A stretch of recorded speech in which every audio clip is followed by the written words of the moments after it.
안녕하세요. 책 읽어주는 편안한 엄마입니다. 오늘은 한국 작가 김수용의 단편 처용 유사 중에 꿈의 부분을 읽어드리겠습니다. 작가는 1952년 11월 경상북도 의성에서 출생하였으며 1980년 부산 MBC 창사기념작품 공모에 입선을 시작으로 1985년 소설 청맹과 니들의 노래로 데뷔하였습니다. 작가 스스로 한 작가의 치기 어린 상상이 때로는 무책임한 역사보다 절실할 수도 있다고 강변하였으며, 오늘 읽어드릴 단편 처용유사 중에 꿈의 부분은 바람난 아내를 둔 주인공 교수의 꿈을 빌어 처용가를 재해석한 것으로 볼 수 있습니다. 저의 낭독과 함께하는 이 시간이 여러분의 바쁜 일상에 잠시 쉬어갈 수 있는 휴식의 시간이 될 수 있기를 소망하며 구독과 좋아요를 눌러주시기 바랍니다. 처용유사. 앞부분을 간단히 요약하여 말씀드리자면, 든든한 백도 줄도 없던 처지라 논문과 씨름하다가 35에 가까스로 턱걸이하여 삼류대학의 조교수 자리에 오른 주인공 조 교수는 26의 꽃다운 나이의 아내를 맞이하여 아이 셋 낳을 동안 평탄한 생활을 하였습니다. 그러나 48이 될 때까지 직책은 그대로에 부부관계에서는 스스로 위축됨을 느낍니다. 그러던 중에 다른 교수들이 꺼린 프로젝트를 맡아, 이 프로젝트란 교환교수 세미나에서 발표할 주제인 일련의 삼국유사의 처용랑 망해사조에 관한 것입니다. 2, 3일간 여관에 묵으며 작업을 한다 하고 집을 나섭니다. 그리고 아내의 언행에서 수상한 점을 느낀 조 교수는 말로만 듣던 심부름센터를 찾아 의뢰하였고, 그가 받은 정보는 예상했던 대로 아내의 바람피는 것에 대한 것이었습니다. 밀려오는 허탈감에 위스키를 스트레이트로 거푸 석 잔을 마시자 아이들이 얼굴이 차례로 어른거렸고, 몇 잔째인가를 잊어버렸을 때는 그의 아내가 배시시 웃다가 사라지고는 합니다. 그리고 모든 것을 다 토해내고는 어쩌면 1000년 전의 일까지도 토해내지 않을까 하는 생각을 하며 편안한 잠속으로 빠져듭니다. 아지랑이가 종일 먼지를 털어내고, 그래서 별빛이 한층 영롱한 신라의 밤하늘은 참으로 아름다웠다. 그림 같기는 고즈넉한 열사흘 달빛에 젖어 포근히 잠든 서랍을 장한 8만호의 기와지붕도 빼놓을 수 없었다. 사철 비바람 순조롭겠다. 수추로 밥을 지어 먹고 그저 흥겨워 춤추며 연일 태평성대나 노래하는 백성들은 초저녁에 벌써 저마다 행복한 꿈을 다 꾸었고, 배가 잔뜩 부른 개들도 평화를 사랑해 감히 숨소리조차 죽이는데, 이따금 황룡사 구충탑 꼭대기를 지나는 바람이 아닌가 싶게 긴 한숨이 흘러나오는 곳은 뜻밖에도 구중궁궐 황촉불이 권태롭게 나풀거리는 헌강왕의 침전이었다. 왕은 벌써 보름째 심한 불면에 시달리고 있었다. 보위에 오른 지 언 5년, 호령 하나로 안 되는 것이 없고, 바다 건너 키 작은 종자들이 가끔 깝죽대는 것이 신경 쓰일까. 백성들은 입을 모아 태평성대와 왕의 덕을 칭송하는데, 만인 지상의 자리에 앉아서도 마음대로 할 수 없는 것이 딱 한 가지 있었다. 왕자를 얻을 욕심으로 너무 과로했던 탓일까. 작년 여름부터 도통 아랫도리를 쓰지 못하겠던 것이다. 당신의 춘추 이제 48, 땅이나 파는 농투성이들도 환갑지나 아들을 보는 수가 있다는데 딸만 내리 7이었다. 이골짝 저기 쓸게 다 씨 뿌려 보아도 쭉정이뿐이니 이건 분명히 종자 탓이다 싶어 앉아서 오줌 싸는 백성을 침전에 출입시키지 않은 지 오래인데, 그러나 만백성의 어버이기 이전에 그도 한 사람의 남성임은 속일 수가 없었다. 대가 끊어지는 것은 저승 뒷전이고 단 한 번이라도 온전한 남자구실을 해봤으면 왕관을 벗어던져도 여한이 없을 것 같았다. 지성이면 감천이란 말도 허사인 것이, 나라 안에서 구할 수 있는 것은 다 구해서 다려도 먹고 발라도 보고 연기를 쐬어보기도 하고 짓지어 붙여보기도 했지만 하나같이 효험이 없었다. 그런데 앞서간 48 선조들이 보살핌이었을까? 나라 창고를 관리하는 하급 벼슬아치 하나가 보름 전에 은밀히 왕을 아련하기를 소원했다. 왕은 그때 이미 용하다는 의원, 도사, 무당, 심지어는 법사의 말까지도 말짱 헛소리라고 매듭지어 버린 다음이었지만, 미천한 창고지기가 목이 2개가 아닌 이상 설마 농간을 부리랴 싶어 주의를 물리고 그에게 귀를 빌려줬다. 마마, 신지보는 이미 돌아가신 제 조상과 앞으로 태어날 자자손손의 명예를 걸고 맹세하거니와 어질고 영명하신 대왕마마의 근심을 풀어드릴 비책이 있기에 감히 고변을 하려 하나이다. 헌강왕은 자신의 귀를 의심하며 용상에서 벌떡 일어나서 버선발로 달려와 지보의 손을 잡아 뺨에 비볐다. 오, 이리 충성된 신하가 계림숲의 금달걀 속에 숨어 있었느냐? 영지천길 물밑에 돌자라처럼 엎드려 있었느냐? 좌우지간 지옥에서 부처님 만난 것만큼이나 반갑고도 또 반갑도다. 기특할진저. 그래, 그 비책이 대체 뭔고? 예, 어질고 자비로우신 대왕마마, 소신은 나라 창고를 맡고 있는 고직이 대장입니다. 하늘같은 지존께서는 소신처럼 미천한 말지기 하는 일을 헤아리지 못하시겠지만, 신이 맡은 업무는 다른 나라에서 들어온 물품을 검수하고 또 창고에 넣어 보관하는 그런 일이옵니다. 폐하께서도 입에 침이 마르도록 칭찬하셨다는 유리술잔, 유향, 안식향, 슬슬, 취모. 슬슬이란 투명하고 푸른 보석의 일종이며, 취모는 부드러운 짐승의 털 혹은 새의 배에 난 털을 말합니다. 이런 것들도 모두 소신의 손을 거친 서역의 교역물로서, 여기서 그만 왕은 조급함이 발동해 채통을 잃어버렸다. 어허, 답답하도다. 그대는 충성심에 비해 말이 너무 많은 게 탈이구나. 머리꽁지 다 떼고 알맹이만 어서 말해보라니까. 예, 소신의 업무상 우연히 알게 된 서역 상인 하나가 죽은 자의 약물도 회춘하게 할 묘약을 알고 있다고 장담하길래 소신은 평소 하해 같은 대왕마마 성은의 만분지 1이라도 어허, 물이 마르도다. 목 좀 가져오너라. 네, 그래서 만약 대왕마마의 윤허만 계시다면 그 서역 상인에게 특별히 주문을 하려고. 아이고 답답. 아니 이 갸륵한 신하야. 그래 그걸 말이라고 하고 앉았느냐. 당장 번개처럼 달려가서 그 상인님을 이리로 모셔오너라. 영민하신 대왕마마, 그건 하나는 알고 둘은 헤아리지 못하신 분부이옵니다. 어째서?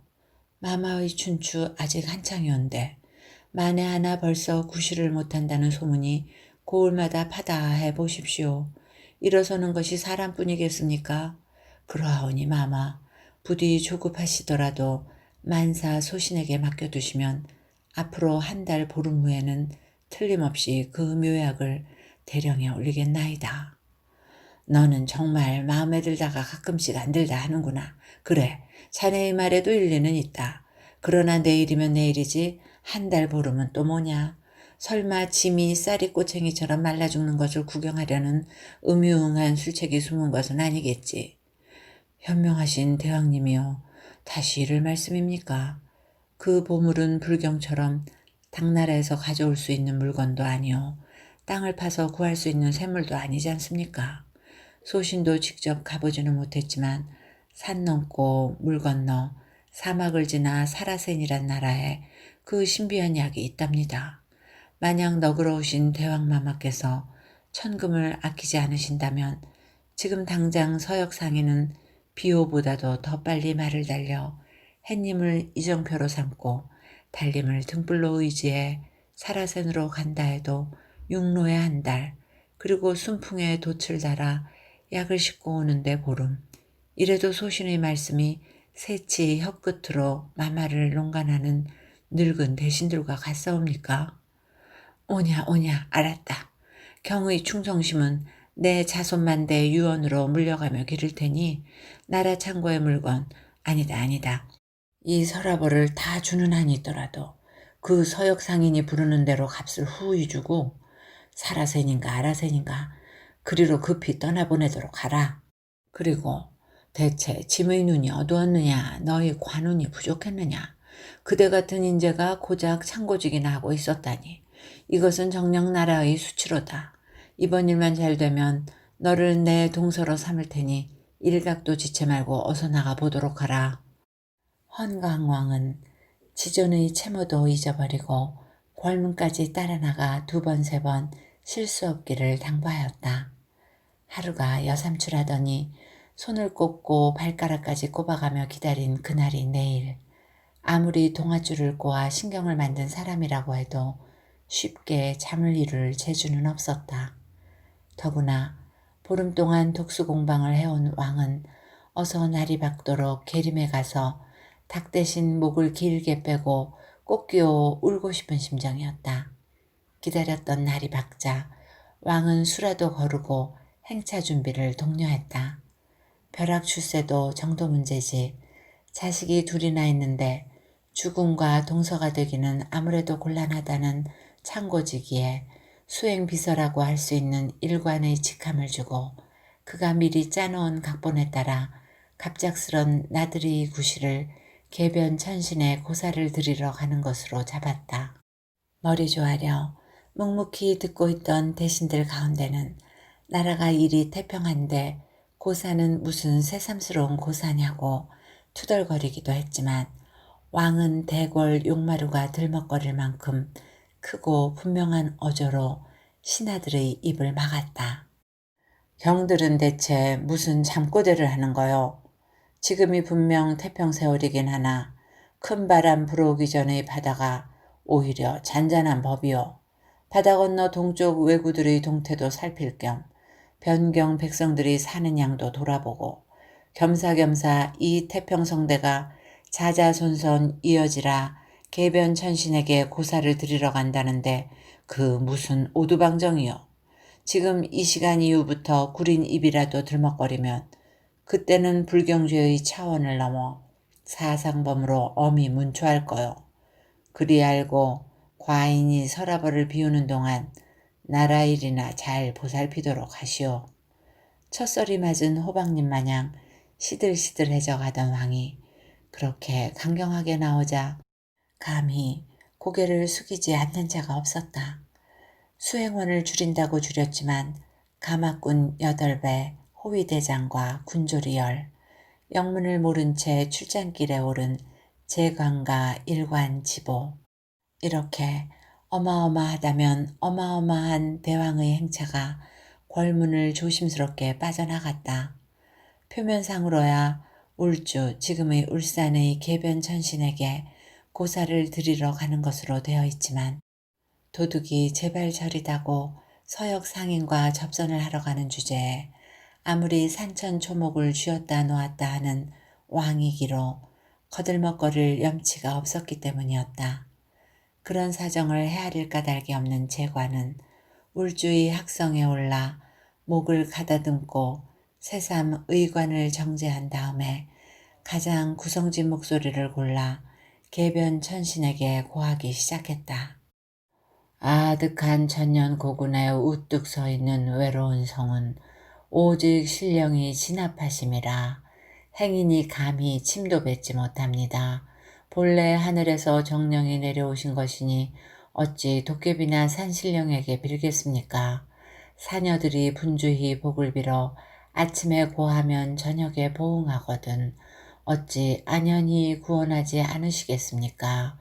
아, 저 동도의 역적들이 개처럼 으르렁거리면서 자주 주인에게 덤벼들므로 장차 군사를 정돈하여 징벌하려는데 지신의 은밀한 도움을 받아 이 제사를 드리오니 어찌 길이 험한 것을 꺼리겠습니까? 진실로 정성이 상천에 전달되어 보응은 쏜 살보다도 빠르나니 부디 천병의 함성 소리만 들려도 적도들이 모두 소멸되게 하여 해초가 우거지기 전에 개성가가 길을 꽉 메우게 하여 주소서. 그러면 그 공은 꼭 우리 신에게 돌려 국고를 기울여 보답하겠나이다. 이 술 한 잔이 비록 약소하오나 부디 성의를 흠양하시고 냄새만 흠양하지 마소서. 급하게 지은 제문치고는 너무 명문장이고 특히 끝부분이 좋았다고 생각하면서 스스로의 목소리에 도취해 한참이나 정신을 수습하지 못했던 재관이 당연히 한마디 칭찬의 말이 있을 줄 알고 머리를 조아렸으나 헌광항의 입에서 나온 것은 전혀 엉뚱한 분부였다. 먼 길 달려오느라 인마가 모두 수고 많았을 줄 안다. 이제 너희들은 울주 관하로 내려가 편히 쉬도록 하라. 짐과 일과는 은밀히 해변을 더 살피고 오겠노라. 모두 영문을 몰라 어리둥절해 하는데 그래도 책임이 책임인지라 호위대장이 조아리고 있던 머리를 조금 들었다. 금장식을 한 그의 투구가 벌써 서쪽으로 많이 기운 햇살을 반사해 왕의 눈을 찡그리게 했다. 대왕마마, 그건 천부당 만부당 하신 분부이옵니다. 만약 홀로 행차하시다가 변이라도 당하신다면 그 말이 채 끝나기도 전에 왕의 입에서는 노여움이 터져나왔다. 저런 미혹하고 어리석은 놈 봤나. 아무리 네 놈의 직책이 직책이기로 짐이 측간에 갈 때도 강아지 마냥 따라다녔더냐. 누가 너에게 그 금빛 나는 투구를 쓸 수 있도록 허락해 주었으며 또 네 놈이 감히 이 나라의 왕인 나에게 이래라 저래라 하는 것이 맞느냐. 내가 일방적으로 명령만 내리는 것이 합당하냐. 두 번 다시 그런 망발을 늘어놓으면 짐의 직권으로 이 자리에서 당장 삭탈 관직해 멀리 바다 건너로 쫓아버릴 테니 그리 알고 물러들 가라. 모가지가 부들부들 떨려서 일행이 숙이고 있던 고개를 가까스로 들었을 때 대왕과 지보 일관은 벌써 성 아래 저만큼에서 말을 타고 있었다. 여봐라 일관, 틀림없이 그 서역 상인님이 그 묘약을 가져오겠느냐. 다시 이를 말씀입니까? 서역으로 떠나기 전에 소신과 굳은 약조를 몇 번이나 나눴습니다. 그래야지. 그래야 하고 말고. 경의 충성심은 생각할수록 뼈에 와 닿아. 그런데 한 달 보름씩이나 걸리는 먼 길이니 행여 차질은 생기지 않을지. 그 점도 염려 놓으십시오. 서역 상인들의 약조가 정확하기로는 사벌공 활솜씨보다도 더 틀림없습니다. 더구나 봄바다가 저리도 잔잔한데 행여 백길에 차질이 있다 해도 반나절 아니면 길어야 하루일 것입니다. 지보가 서역 상인과 만나기로 약조해 놓았다는 바닷가가 가까워질수록 왕은 이미 온전한 정신이 아니었다. 오호, 과연 그대 말대로 서역 상인의 배가 저기 닻을 내리고 정박해 있구나. 자, 더 빨리 달려라. 마마, 그것은 선박이 아니오라 바다에 떠있는 한낱 바위일 뿐입니다. 잠시라도 짐의 눈을 혼란하게 만들다니 요망한 바위로고 하필이면 저곳에 솟아 짐을 놀라게 하다니. 폐하, 그게 아니오라 바로 이 세죽 앞바다의 물길이 가장 순조로워 서역에서 물건을 싣고 온 배가 닻을 내리기에 가장 좋은 항구이옵니다. 저기 우뚝 솟은 저 바위는 만남의 자리로 정한 징표에 불과합니다. 그러냐. 만약 물건이 무사히 도착하면 짐은 저 괴상하게 생긴 바위에도 큰 상을 내릴 것이로다. 왕의 입에서 눈이 빠진다는 짜증이 나오기 직전 수평선 저 너머로 까망 점 하나가 떠올랐다가 사라지고는 했다.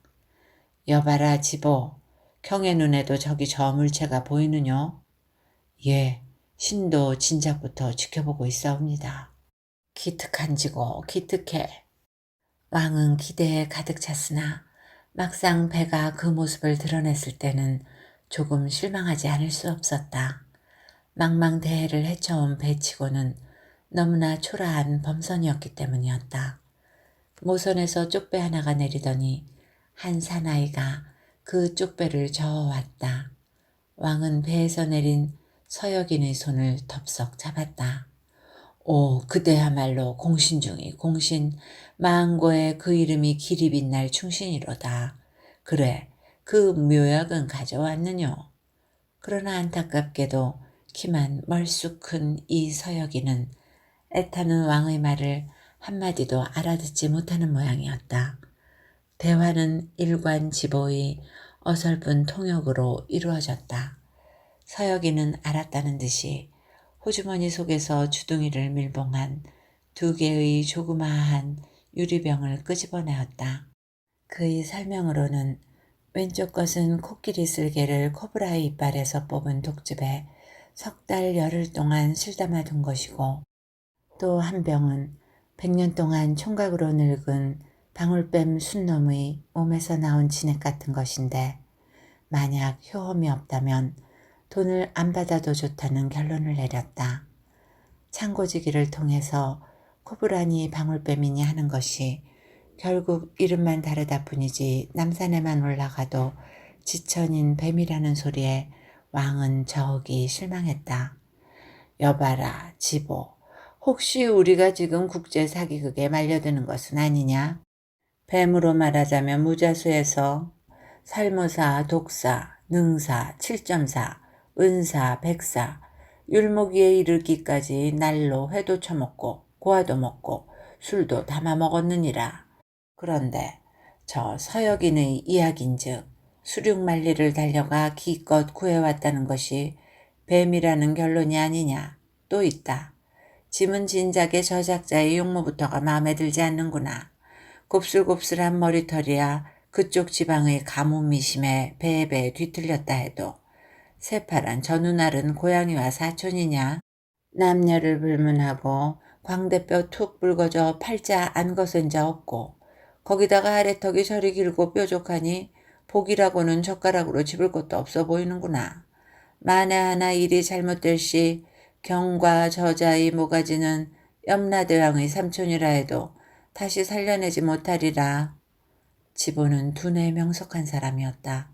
그는 서역인이 마음 상하지 않도록 그러나 왕의 뜻이 정확하게 전달되도록 그의 지혜를 총동원해 왕이 약효를 미심쩍어 한다고 했다. 그의 긴 설명에 비해 서역인의 대답은 너무나 간단했다. 믿겠으면 관두쇼. 왕은 펄쩍 뛰었다.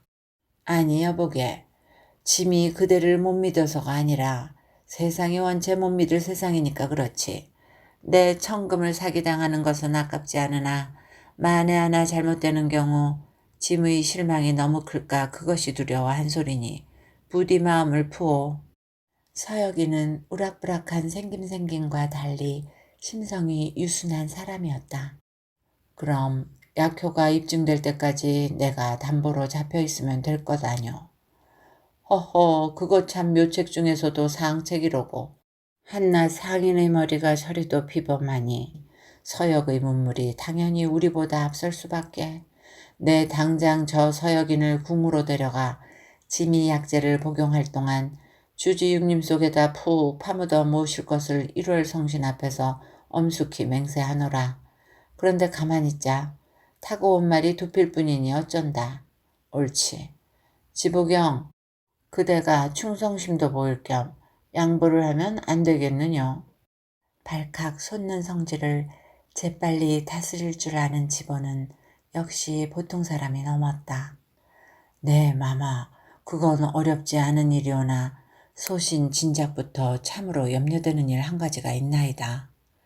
염려되는 일이라니.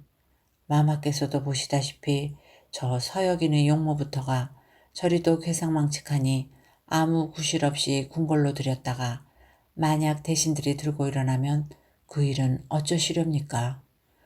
듣고 보니 충성심 넘치는 경의 간언은 구구절절 이치에 합당한 말이로다.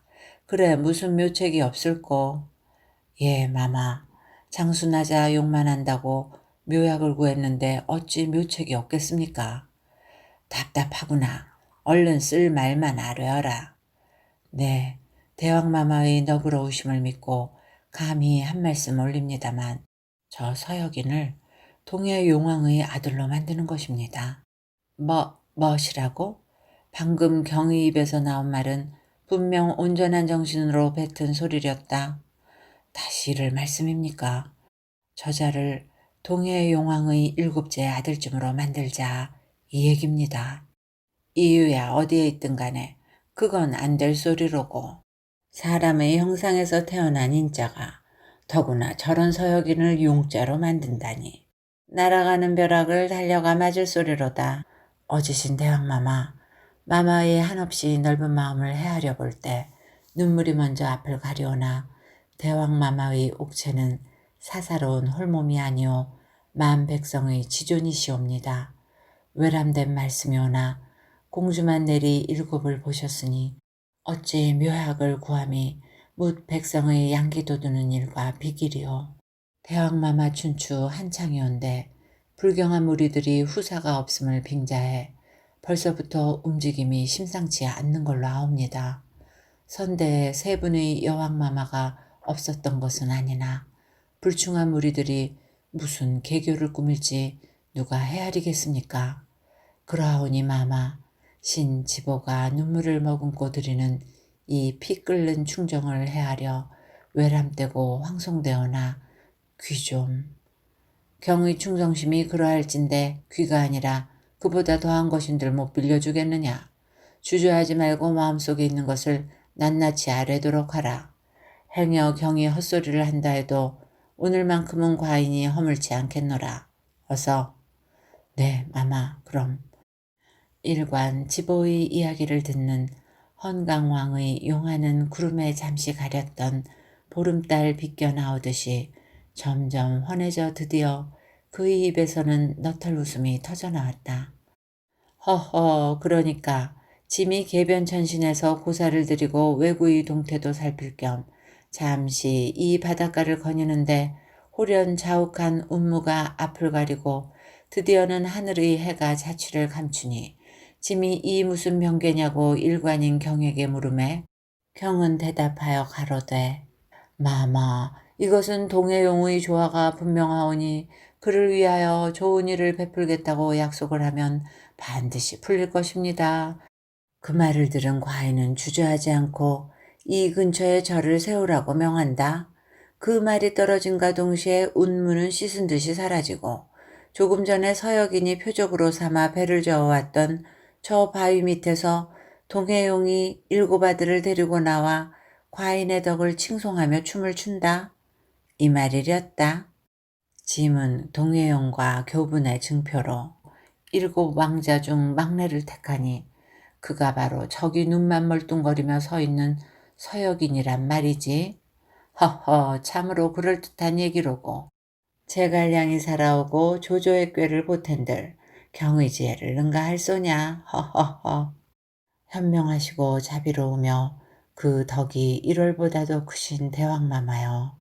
저 서역 상인은 덩치가 저리 우람한데다 외모 또한 특이하니 데려가 용자로 꾸며도 누구 하나 의심할 눈이 없겠나이다. 더구나 저자가 행여 무어라 시월거린다 해도 서역말을 알아들을 백성이 없을 것입니다. 지보는 웃는 얼굴로 서역인을 놀렸다. 뭘 그리 넋을 놓고 듣고 있느냐. 이 살아센 촌놈아. 사람 팔자 뒤웅박 속이라더니 이놈이야말로 서역의 일기에 미천한 상인에서 오늘 이 시간부터 대신라의 용알이 되는구나. 안타깝게도 신라 말을 알아들 수 없는 서역이는 두 사람의 왜소한 신라인이 유쾌하게 웃으니까 그도 덩달아 웃음을 보탰다. 황궁하신 헌강왕은 보위에 오른 이후 가장 분주한 나날을 보내고 있었다. 우선 관원을 울주로 급파해 서역 상인과 접선했던 바닷가 근처에 절을 짓고 그럴듯한 이름을 찾아 붙이니 그 사찰이 바로 망해사요. 갑자기 운무가 거친 것이 지어낸 이야기가 아님을 강조하기 위해 세죽 앞 바다를 개운포로 명명할 것을 긴급 왕명으로 선포했다. 엄청난 약값을 받기 위해 담보로 남은 서역인에게는 급간의 벼슬을 주고 젊고 아리따운 여자까지 붙여주자 입이 찢어질까 오히려 걱정되더라면서 지보는 일기장에 몰래 그렇게 적어놓았다. 그 서역인이 수륙천리 건너 가져다준 묘약의 약효 덕분인지 아니면 만병이 마음에서 연유하는 탓인지 헌강왕은 점점 회춘하는 기미를 보이다가 드디어는 고란의 여자로는 부족해서 궁궐 밖의 여염집 안악들에게도 눈을 돌리게 되었는데 왕은 어느 날 문득 처용이라고 손수 이름까지 지어 하사한 이국인의 아내에게 생각을 멈췄다. 그 우람한 서역인과 자신을 한번 비교해보고 싶은 충동을 받았던 것이다. 어리석어 빠진 서역인을 꼬드기는 일은 그렇지 않아도 심심해 못 견뎌하던 일관 지보에게 맡기니까 너무나 간단하게 해결되었다. 뜻밖의 행차에 처용의 아내는 저기 놀라는 눈치였으나 상대가 나라의 지존이신 왕임을 알고 오래 망설이지 않고 치마끈을 풀었다. 그런데 일관 지보가 판단을 잘못하여서 처용을 생각보다 일찍 돌려보냈다. 방 안의 그 어지러운 광경에 잠시 정신을 잃었던 처용이 상대가 다름 아닌 왕이란 것을 알고는 한 주먹에 쳐 죽이고 싶은 마음을 가까스로 억누른 대신 사라센 말과 어설픈 신라 말을 섞어 따지기 시작했다. 세상에 남도 아닌 당신이 그럴 수가 있어. 이 여자는 당신이 준 내 해요. 그 사이에 바지 저고리를 대강 찾아 깬 왕도 호락호락 물러설 입장이 아니었다. 어허, 키 크고 어리석지 않은 자 없다더니 그대야말로 그 표본이로고. 이 앞뒤 막힌 친구야. 짐은 이 신라의 왕이다. 만 백성은 물론 창공을 날아가는 새, 바위 뒤에 홀로 핀 꽃, 땅 밑의 두더지도 모두 짐의 소유인 바 과인이 잠시 그대에게 맡겼던 짐의 백성을 잠깐 어여뻐 했기로 적반하장도 유분수지 어디다 감히 삿대질이냐 삿대질이. 통역을 해주는 일관이 없어서 답답하기는 처형도 헌강왕이나 진배 없었다. 그러나 그도 들은 귀는 있어 어설픈 신라말로 손짓 발짓을 섞어 더듬더듬 저 여자는 분명 내 소유라는 것을 주장한다. 그는 왕과 자기 아내의 두 다리를 번갈아 가리키며 입에 거품을 문다. 두 개는 내 해고 두 개는 네 해요. 본디 내 해. 덩치 큰 사내의 손짓 발짓이 우스꽝스럽기 짝이 없지만 왕은 함부로 웃을 수가 없다. 헌강왕도 손짓 발짓을 섞어 억지를 부린다. 지금은 야심한 밤이지만 본디 하늘의 해는 하나지 네 해, 내 해가 어디 있느냐. 이 머저리 같은 작자야. 정 그렇다면 이 여자 말고 다른 여자로 둘을 더 줄 테니 오늘 일은 없던 걸로 하자. 왕이 제안한 뜻은 대강 알아들었으나 처용은 자신의 타는 속을 시원하게 내뱉을 재주가 없는 것이 안타깝기만 하다. 안 돼오. 아니 돼오. 이건 분명 계약 위반이자 날 속인 짓이요. 어휴 답답. 다른 놈 같으면 이 튼튼한 팔과 다리로 당장 요절을 내버리겠구만. 상대는 이 나라의 왕이니. 헌강왕은 처용이 화살 빗맞은 멧돼지처럼 미쳐 날뛰지만 자신을 해칠 의사는 없다는 판단을 하고 역시 손짓 발짓으로 본격적인 협상에 들어갔다. 지금 네 아내보다 10배 100배 아름답고 젊은 여자를 짐이 책임지고 구해주겠노라. 이미 깨어진 사발이요. 엎질러진 물 아니냐. 내 위자료도 넉넉히 줄 테니 제발 나무새스러운 일 그만두자. 그러나 자라보고 놀란 가슴 소뚜껑 보고도 놀라더라고. 한 번 속은 처용이 쉽게 넘어가지 않는다. 간통 현장에서 당신의 말을 어떻게 믿나? 헌강왕이 말하기를 그건 간단하다. 오늘 이후로 문패 대신 그대의 화상을 그려 대문간에 붙여놓으라. 만약 그 대문을 엿보는 자라도 있으면 짐이 잡아다 물꼬를 내리라. 미덥지 않기는 변함없었지만 더 버티어도 큰 이득은 없겠다는 것을 판단한 처용은 왕을 곱게 돌려보내고 나서 달빛에 비친 자신의 그림자를 간부놈으로 생각하며 차고 짓밟기 시작했다. 하마터면 간밤에 경을 치를 뻔한 이야기를 하며 헌강왕과 일관은 배꼽을 잡고 눈물까지 질근거리며 웃고 또 웃었다. 그 다음 날부터 서랍을 장안에는 네 다리가 두 개니 내 다리가 네 개니 하는 괴상망측한 노래가 떠다녔지만 왕은 범인이 누구인 줄 뻔히 알면서도 일관을 잡아다 족칠 수가 없었다. 진짜 소문이 나면 만사 도로아미타불이 될 것은 누구보다도 왕이 더 잘 알고 있었기 때문에. 이야기는 여기까지입니다. 처용가는 역신을 쫓은 처용의 이야기로서 신라 헌강왕 때 처용이 지었다는 팔구체 향가입니다. 오늘 읽어드린 처용유사는 작가 스스로가 말했듯이 작가의 치기 어린 상상에서 나온 이야기라 할 수 있습니다. 재밌게 들으셨는지요? 좋은 시간이 되셨기를 바라며 오늘도 행복하세요.